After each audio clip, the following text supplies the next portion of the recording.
सावित्रीबाई ज्योतिरावजी फुले। सावित्रीबाई यांचा जन्मतारीख 1831 मध्ये एका गरीब कुटुंबात झाला। मित्रांनो, त्या काळी लोक अडाणी व अज्ञानी होते।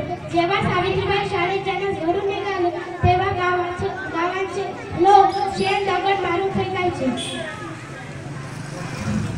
तसे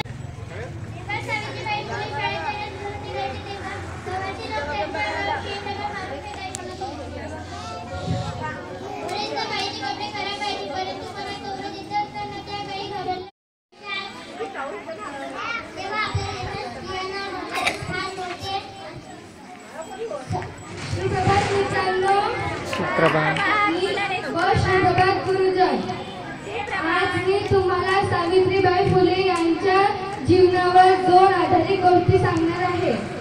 सावित्रीबाई फुले यांचे पूर्ण नाव सावित्री ज्योतिबा फुले आहे।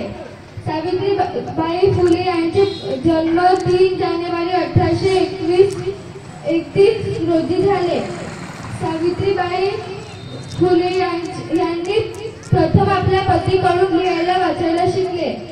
सावित्रीबाईंनी माझ्यासारखी इतरही मुलींना शिक्षण मिळावे म्हणून त्यांनी पुण्यात बुधवार पेठेतील भिडेवाड्यात पहिली शाळा काढली।